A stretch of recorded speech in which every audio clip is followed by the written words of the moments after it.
ಯಾರೆಲ್ಲ ಜಗಳ ಮಾಡ್ಕೊಂಡು ಇದು ಹಣ ಆಸ್ತಿ ನಂದು, ಈ ಸೈಟ್ ನಂದು, ಈ ಮನೆ ನಂದು ಅಂತ ಕಿತ್ತಾಡ್ತಾ ಇದ್ರಲ್ಲ ಅಂತವ್ರು ಮಾತ್ರ ಈ ವಿಡಿಯೋ ನೋಡಿ. ನೋಡಿ ನಿಮ್ದೆಲ್ಲ ಇದೆಲ್ಲ ಪ್ರಕೃತಿದು. ಪ್ರಕೃತಿ ಆಟೋಮೆಟಿಕ್ ಅದನ್ನ ಅದು ವಶಪಡಿಸ್ಕೊತಾ ಇದೆ. ಯಾರು ಸಂಪಾದನೆ ಮಾಡಿದ್ದಲ್ಲ ಇದು, ಇದು ಪ್ರಕೃತಿದು ಅನ್ನೋದನ್ನ ಮೊದಲು ತಿಳ್ಕೊಳ್ಳಿ. ಎಷ್ಟೋ ರಿಲೇಷನ್ಗಳು ಮನೆ, ಸೈಟು, ಜಮೀನು ಇದಕ್ಕೋಸ್ಕರನೇ ಕಿತ್ತಾಡ್ಕೊಂಡು ತಲತಲಾಂತರದಿಂದ ಅಪ್ಪನ ಕಾಲದಿಂದ ಮಗನ ಕಾಲದಿಂದ ಹಿಂಗೆ ಕಿತ್ತಾಡ್ಕೊಂಡೇ ಬರ್ತಿದ್ರೆ. ನಮ್ಮ ಅಪ್ಪಂದ ಅವ್ರು ತಗೊಂಬಿಟ್ರು, ನಮ್ಮ ಅಣ್ಣಂದ ಅವ್ರು ತಗೊಂಬಿಟ್ರು ಅಂತ ಅವೆಲ್ಲ ಬಿಡಿ. ಅವ್ರವ್ರ ಪಾಲ್ದ ಏನೇನ್ ಬರುತ್ತೆ ಅವ್ರವ್ರು ಕೊಟ್ಬಿಡಿ. ನೀವು ಏನಾದ್ರು ಈ ತರ ಕಿತ್ತಾಡೋರು ಒಂದ್ಸಲ ಫ್ಲೈಟ್ ಹತ್ಬಿಟ್ಟು ಮೇಲ್ಗಡೆಯಿಂದ ನಿಮ್ಮ ಸೈಟು, ಮನೆ ನಿಮ್ದು ಅಂತಿರಲ್ಲ, ಅದನ್ನೊಂದ್ಸಲ ನೋಡಿ. ಏನಾದ್ರೂ ಮೇಲಿಂದ ಕಾಣುತ್ತಾ ಅಂತ. ಅದೇನಾದ್ರೂ ಕಂಡ್ರೆ ಅದ್ ನಿಮ್ದೆ, ನಿಮ್ಗೆ ಕಾಣ್ಲಿಲ್ಲ ಅಂತ ಅಂದ್ರೆ ಅದು ಪ್ರಕೃತಿದು. ದಯವಿಟ್ಟು ಅದನ್ನ ಅರ್ಥ ಮಾಡ್ಕೊಳ್ಳಿ. ಯಾರನ್ನ ಮನ್ಸು ನೋಯ್ಸಕ್ ಹೋಗ್ಬೇಡಿ. ಎಲ್ಲಾರ ಜೊತೆ ಚೆನ್ನಾಗಿರಿ. ಇವತ್ತಿದ್ದ ಟೈಮು ನಾಳೆ ಇರಲ್ಲ. ಇನ್ನ ನೀವು ಸಂಪಾದನೆ ಮಾಡಿದ್ದು ಬಿಲ್ಡಿಂಗು, ಹಣ, ಆಸ್ತಿ ಎಲ್ಲ ಏನು ಇರಲ್ಲ. ಎಲ್ಲ ಸರ್ವನಾಶ ಆಗುತ್ತೆ ಅನ್ನೋಕೆ ಇದೊಂದೇ ಎಕ್ಸಾಂಪಲ್ ವಿಡಿಯೋ. ಇವತ್ತಿಂದನಾದ್ರೂ ಬುದ್ಧಿ ಕಲ್ತ್ಕೊಳ್ಳಿ. 4 ಜನದ ಜೊತೆ ಚೆನ್ನಾಗಿ ಮಾತಾಡಿ.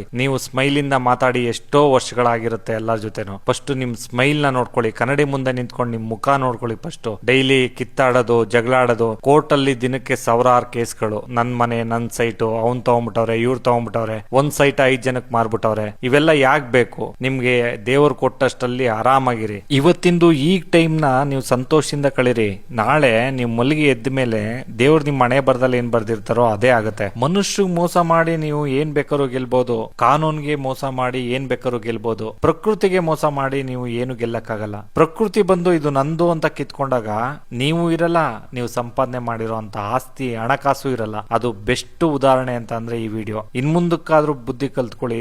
ದಯವಿಟ್ಟು ಯಾರ್ಯಾರ ಮನೆ, ಆಸ್ತಿ, ಸೈಟು ಯಾರ್ಯಾರು ತಲುಪಬೇಕೋ ಅವ್ರವ್ರಿಗೆ ತಲುಪಿಸ್ಬಿಡಿ. ನಿಮ್ದು ಅಂತ ಇಟ್ಕೊಂಡು ದ್ವೇಷ ಬೆಳೆಸ್ಕೊಳಕ್ ಹೋಗ್ಬೇಡಿ ಅಲ್ವಾ? ಈ ವಿಡಿಯೋ ನೋಡಿ ನಾಳೆಯಿಂದ ಮತ್ತೆ ಯಥಾಸ್ಥಿತಿ ನೀವು ಮುಂಚೆ ಇದ್ದಂಗೆ ಇದ್ಬಿಟ್ರೆ ನಿಮ್ದು ಮನುಷ್ಯ ಗಣ ಅಲ್ಲ, ರಾಕ್ಷಸ ಗಣ ಅಂತ ತಿಳ್ಕೊಳ್ಳಿ. ನಿಮ್ಮನ್ನ ಚೇಂಜ್ ಮಾಡೋಕೆ ಪ್ರಕೃತಿನೇ ಬರ್ಬೇಕಾಗತ್ತೆ. ಯಾವ ನ್ಯಾಯಾಲಯ, ಮನುಷ್ಯರು ಏನು ಮಾಡಕ್ಕಾಗಲ್ಲ.